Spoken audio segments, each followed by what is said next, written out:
pagbabaon ng gamit ng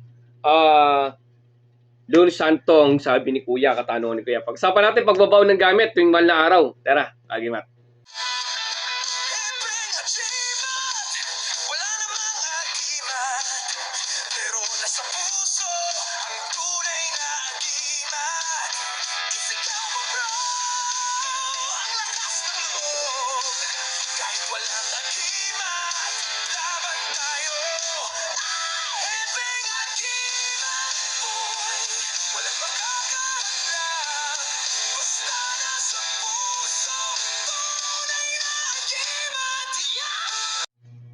Yun, mapagpalang araw mga Kagimat, no?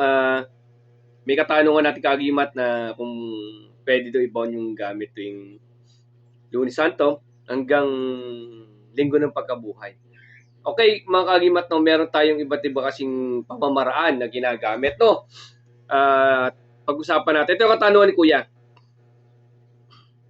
Ayan. Meron tayong iba't ibang pamamaraan na ginagawa, no? Sa mahal na araw, no? Yun. Yung mga ibang may gustong kadagdag kaalaman, gusto mag-share ng kaalaman, open naman po kayo dito mag-comment, no? Open naman kayo mag-comment kung gusto mag-share ng ibang aral nyo po, no? Pero kung agis po sa aral namin, mag-let lang po kayo. Skip nyo lang po ito para wala tayong pagtatanong. Kasi po, habang nagtatalo po tayo, kakainin po tayo ng negatibong enerhiya. Okay? Mga Kagimat, sa katanungan ni Kuya, yung kanya kasi tanong, Lunes Santo, bukod ng Linggo ng Pagkabuhay, no? Yun ang kanya. Sa ibang aral po kasi, no, parang pag-usapan natin iba't ibang aral po, no? Pero yung akin, babagitin ko sa bandang dulo ng video. Sa ibang part ng aral po, na yung iba, Lunes, sabi ni Kuya, yung iba po talaga, Linggo talaga, isang linggo. Linggo niya, binabaon yan, hanggang kukunin nila, Linggo ulit. Hating gabi, binabaon nila, tapos kukunin nila hating gabi din ng Linggo ng Pagkabuhay. No, meron pamamara naman yung kay Kuya na isang nag-comment doon. No, salamat naman po nag-comment kayo ng at least palitan ng kuro-kuro lang.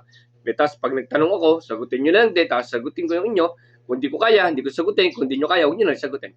No, yung kay Kuya ay balutin mo ng puting tela ng Biyernes Santo, ibaon mo sa lupa ng 3:00 ng hapon. Kukunin mo siya, Linggo ng Pagkabuhay na huwag masisikatan ng araw. Kailangan bago sumikat ang araw, nakuha mo na siya. May nagbabaon naman po niyan, Biyernes Santo, nung kagaya ng ginagawa ko, Biyernes Santo, hinuhukay po nila ng 12:00 ng hating gabi. Yung hatian po ng oras ng ng hating gabi po, 12:01, hinuhukay na nila 12:00. Yun po yung paghukay nila. Nagpupuyat po sila. At pagdating po na ng 3:00 sa madaling araw, pagkakuha nila 3:00 sa madaling araw po, ini-insensohan po nila yan. Dagdag idea po sa iba kung gusto nyo gawin yan. Yan po yung mga sinuunang ginagawa po ng matatanda na po. Kuha na 12:00, yung iba Biyernes lamang, yung iba Linggo, nagbabaon na Linggo pa lang, yung iba Biyernes nagbabaon. Binabawal sa pulang tela o puting tela ang ginagawa ng iba. Iba't iba kasi pamamaraan yan, no? Kaya sabi ko sa inyo, kung kayo'y masasaradong isip nyo sa isang pamamaraan lamang, wala na kayong iaangat sa aral. Kasi po, sarado na isip nyo sa isang aral. Kailangan maging open po kayo. Meron kasi ngayon, kagaya ng Lunes ang comment ni Kuya. Yung isang comment ni Kuya, Biyernes, o di ba? Meron akong ibang nakausap, Linggo pa lang, nagbabaon na sila. Di ba? Kailangan open po tayo, no? Ngayon, yung iba, Biyernes po lang, Biyernes, pwede po Linggo, Lunes, Biyernes. Okay. Depende po sa inyo yan, sa pamamaraan ng aral niyo po turo sa inyo. Ibang Biyernes, ganun nga, 3:00 ng hapon, sa puting tela, iban mo sa lupa, tapos, kinukuha po ng hating gabi po. Yung kanya, Linggo ng Pagkabuhay, bago sumikat ang araw. Wala naman point na oras, bago sumikat ang araw, wag mauunahan ng araw. Sa ibang pamamaraan naman, 12:00 ng hating gabi, kinuhukay nila yung binaon nilang medalyon. Hinuhukay nila yan, 12:00 ng madaling araw. Hating gabi. Tapos pagdating ng madaling araw, 3:00, ini-insensohan nila yan, 3:00 ng madaling araw. Ganun po ang sakripisyo. Pero alam niyo po kasi, sa aral naman Team Kagimat, ako po kasi hindi po nagbabaon ng gamit. Kasi ang sabi nga nila, Kaya nag-ano daw, pati mga testingan, mag-testing tayo ng Biyernes Santo kasi nga patay daw si Kristo, patay ang Panginoon, dito nakikita. No? Yung mga ganong, may pagka-pilosopong hindi ko maintindihan. No? Kasi patay daw. Pero kung lilinawin niyo po, ang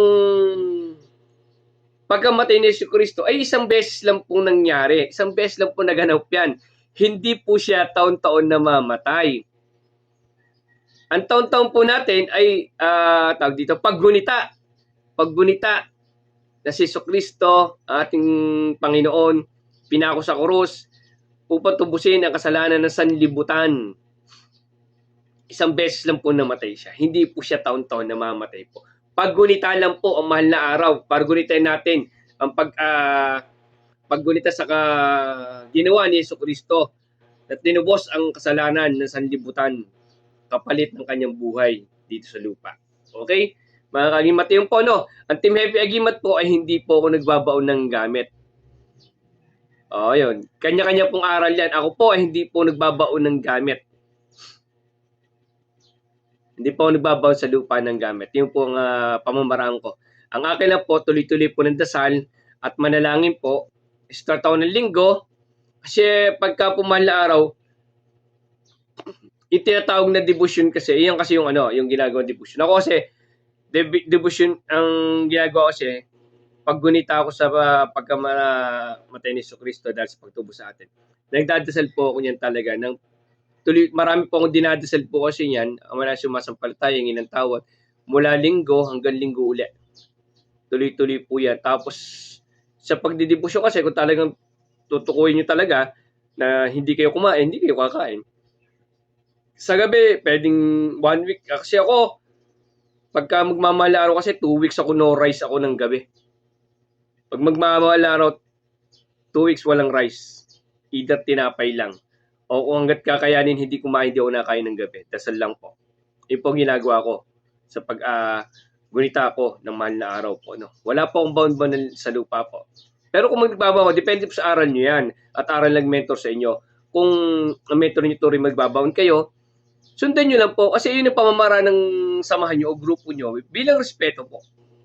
Kung kayo naman nag-aaral, wala pa kayong grupo at dito kayo nag-aaral sa Team Happy Agimat na aral sa mga channel natin, gawin nyo po yung ginagawa ko. Manalangin po kayo. Tapos yun po ginagawa ko. Nananalangin po ako palagi. Okay? Kalimitan 2 weeks. Pag magmamahal na araw, wala na po akong kain ng gabi. Or tinapay lang ako ng gabi. Yun. Maraming salamat. God bless inyo lahat po ulit.